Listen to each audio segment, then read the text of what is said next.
Season 1 of The Witcher was a majestic ride from start to finish. Warning, this is a spoiler review for the first season of The Witcher on Netflix. I did a spoiler-free review, which should be popping up as a card on one corner. I forget. I think it's usually on the right side of the screen. So that would be over here. So make sure you click on that if you don't want spoilers. Otherwise, I'm going to go heavy into spoilers for the entire season, episode 1 through 8. So I said this in my spoiler-free review. I absolutely loved this first season. I think if you love the books, if you love the video games, if you just love fantasy, any of those, all of those, doesn't matter. 2 of the 3. 1.5 of the 3. I don't know. I think you will absolutely love the first season of The Witcher. I am so impressed. It was beyond my wildest dreams of what they were going to do with it. I was hyped for this. A lot of people know I'm hyped for this. I have my book club on Patreon where we're breaking down the chapters of the prequel books to the main Witcher saga, and I'm still doing my history and lore videos. I have a lot more of those coming out. So I was hyped before they dumped it all on Netflix. And after watching the season, a 9 out of 10. It was a near perfect first season for me, even though they clearly made changes from the books, which, just throwing this out here, I am a book fan. I'm a fan of all the books. I have only played a little bit of the video games, so most of my perspective does come from the books. If you are a video game expert for the Witcher series, that's great. I'd love to hear your input. I am working through playing those games, so just throwing that out there so you have some perspective of what I lean more towards. And in most cases, it's always going to be the books. If you are a book fan, you will notice that they took heavily from the 2 prequel books to the main Witcher saga, which starts with the Blood of Elves. So the first one is The Last Wish, and the second prequel book is called The Sword of Destiny, and within those you have little short stories. I'm more of a fan of the Last Wish book than the Sword of Destiny, but I still think they're both great, and if you support me on Patreon, please check out those videos I've been releasing for you on Vimeo. I know I'm saying that site wrong. The chapter breakdowns are a lot of fun, and I really want to share this with you guys, so Patreon people, you're amazing. So yeah, they took a lot of these short stories, flashback stories, the core of them, but then made them for television. And some of the changes I thought were okay. I think there was better pacing. The Striga one, for example, I think that was well done. Renfrey, I don't think was as well done. So let's get into the episodes. I really enjoy how they jumped around in time periods, so you'll notice as you watch the episodes, we're seeing even before Clancy is queen and Geralt doing his thing and Yennefer being created, and then at the same time we have present time, which is the Fall of Sentra and Ciri running away. And we're covering all these decades and switching between them, and I thought they did a great job of showing us what was happening when. So episode 1 took heavily from the prequel book The Last Wish, and specifically the story The Lesser Evil. And you hear that said by both Renfrey and Stregobor in this episode, choose the lesser evil, and Geralt's quote about lesser evil, middling evil, whatnot, I'd rather not choose, is probably one of his more famous quotes that you have probably seen floating around. The Lesser Evil, I think, is one of the favorite short stories of a lot of people. Going through the short stories so far, it seems like it's held true with my book club. You guys really liked The Lesser Evil, and I wasn't always a fan of it, but as I went through it, I made a video on Renfrey, her life before what happened in the book, and I also did a video on the curse of the Black Sun, which is something you can check out. I'll have it popping up, but the more I go back, I like it more. I will say I think they did a poor job of adapting Renfrey in this episode, and I was let down. And I'm going to do, because of course I am, a comparison of book versus show, the changes they made, just in case you guys are interested in that. I love pointing out differences and seeing what they change. That's just my thing. If that's something that angers you, which I found it does anger a lot of people, I don't know. Just don't watch the video. I just don't think they developed Renfrey very well in this episode as they could have, and gotten more into her backstory and what she endured, and really played more on how much of a piece of shit Stregobor was. You'll also notice that Stregobor and Geralt did not have a run-in beforehand like it did in the books if you read the flashback story. So that was different, and I don't think that necessarily made this worse. I think if they would have had Stregobor and Geralt knowing each other from another incident, it would have confused maybe people that aren't familiar with the books. They would have been like, okay, this is a lot that you're throwing at me.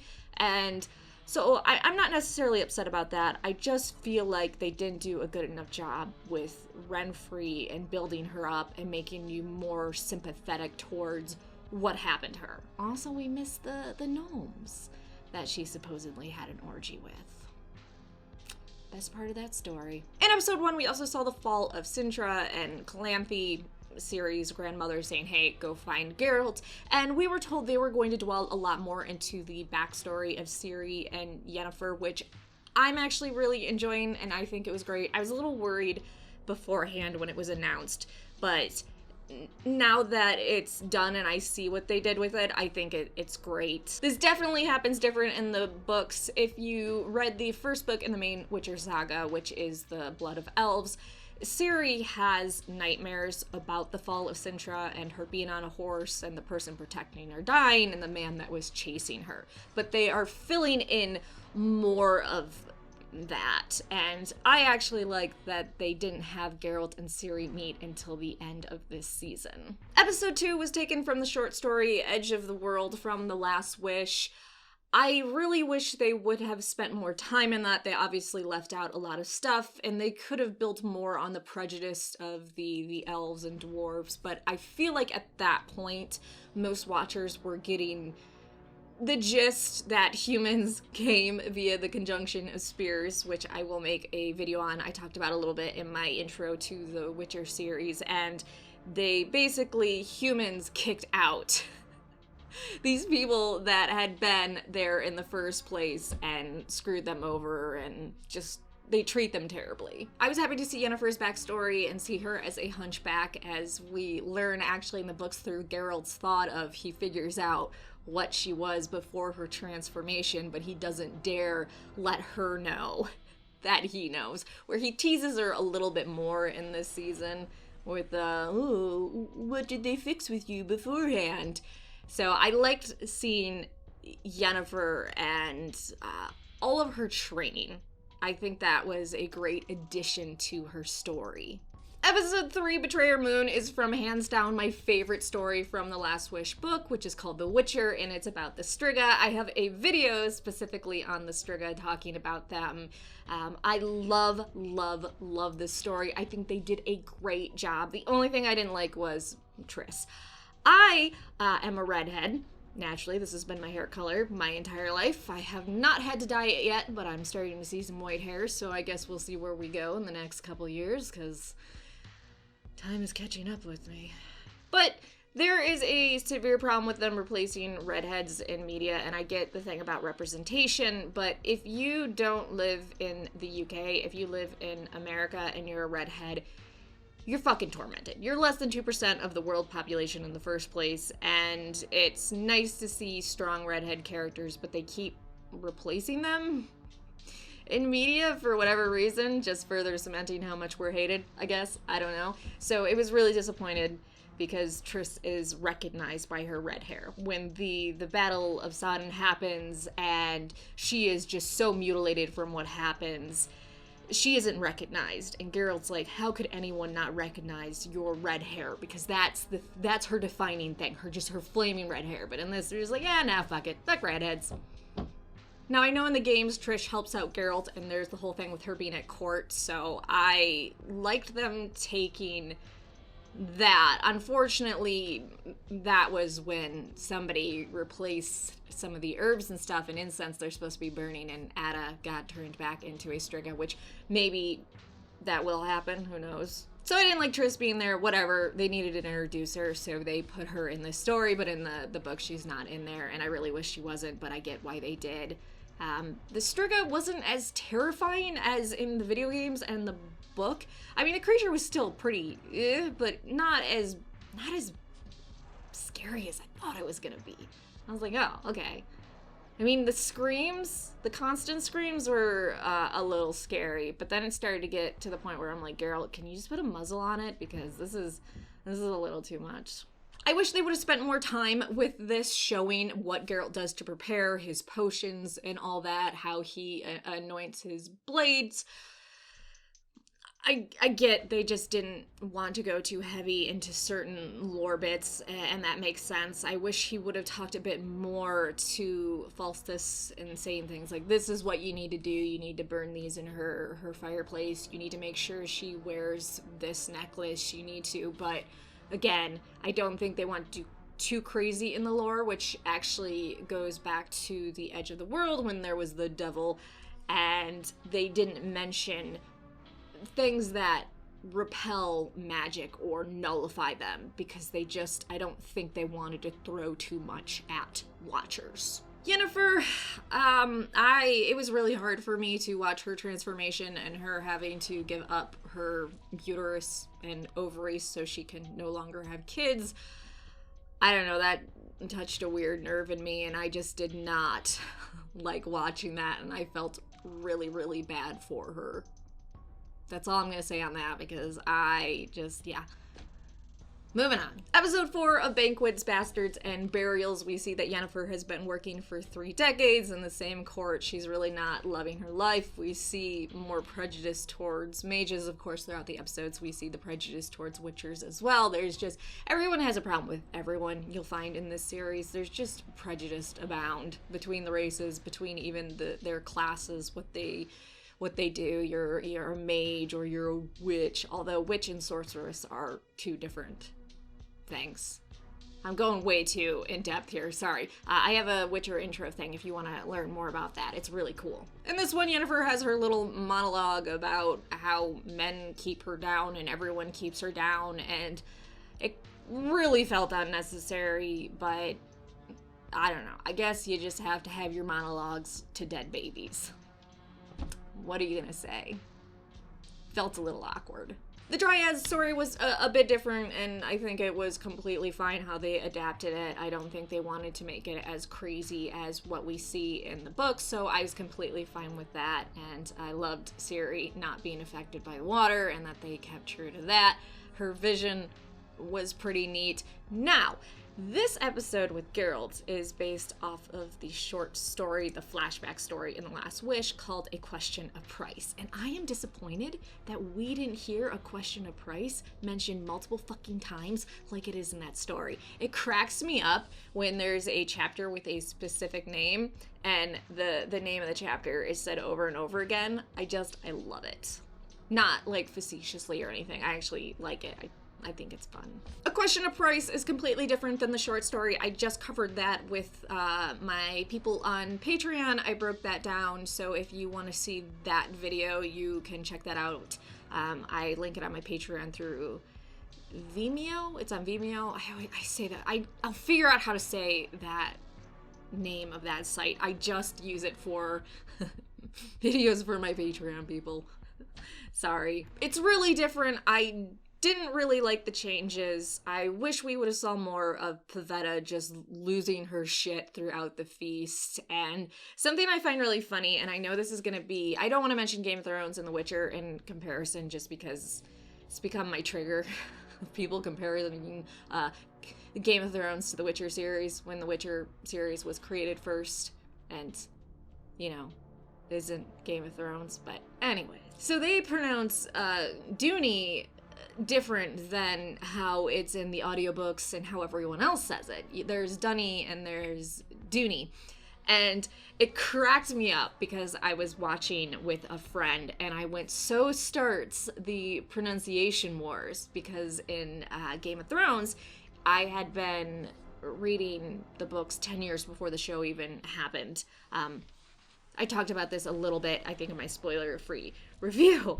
And George was always it doesn't matter how you pronounce the names, doesn't matter. Even the audiobook narrator would say the names differently. And it was just a fun thing. And when you met fans, you're like, oh, how do you say this name? Oh, how do you say? And it was fun. But then the show came, and then the show only people were like, fuck you. No, you're going to say it this way. This is the only way you can say it. So I'm looking forward to people that love the books and they pronounce them differently in the show, that the show only people, again, coming after the book people, even in their book lore videos, and being like, you do not say the name that way. Although I like that they kept with Jaskier's name from the Polish version, because he's called Dandelion in the English version, and if you have my chapter breakdowns on Patreon, you'll notice I call him Dandelion just because in the English text that's what he's called, but he should be called Jaskier, which is fine. Episode 5, Bottled Appetites, was fine as well. It's nice to see Yennefer and Geralt meet and their sexual attraction. I really like the back and forth between them. The thing with the gin was done completely different, but I liked how they did it. I enjoyed that whole interaction and Geralt linking himself to Yennefer, which she then learns later. Also, how come we don't get to see them get more naked during sex? Just throwing that out there. The Doppler killing mouse sack was really sad and all over just really upsetting. Dara leaving Ciri, I felt really bad, but I think she's starting to realize that people around her don't end up doing too well. Oh, and if you're wondering, this episode was based off The Last Wish from The Last Wish.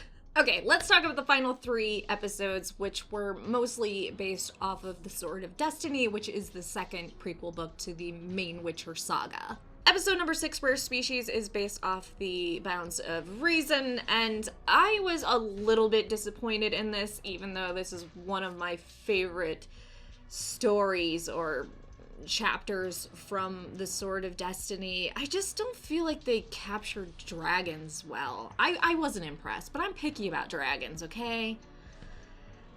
It was really hard watching with a friend and knowing who Jackdaws was and the 2 ladies, why they were there, and trying to keep it to myself, and then him thinking, oh, they're dead, and I'm like, no, they're not. I was really excited, but I was a little let down. I still like the episode. I like this is where Yennefer discovered, oh shit, you tied us together. It's made as a big dramatic discovery in this episode, I think just for tension. So if you're like, wait, that's a little bit different than the books, I think it was just for dramatic purposes of Yennefer figuring it out. However, in the books, yeah, the golden dragon does go, yeah, you guys are not gonna work out at all, so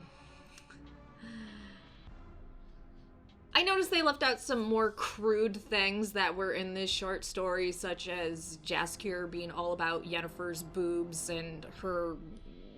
I think they took out the sexual violence because they just didn't want to fall under the complaint we saw with other fantasy shows about that stuff. Although there's still some sexual violence, so I don't know. Oh, wait, shit, it's this episode that Dara leaves Ciri, not in the previous episode. Strike that from the record, people. It was in this episode. I feel really bad for Ciri, though. Episodes 7 and 8, I feel like were my least favorite, which is really surprising to me. I think maybe it's just because I don't like binge watching things, and by the time I got to episode 7 and 8, I was starting to get very antsy, even though I really love this entire season. I just, for some reason, I think I should have taken a few hour break before going into the final 2 episodes, because I definitely was like, I need to go and do other things. I can't sit here and stare at a television screen any longer. I'm losing my mind.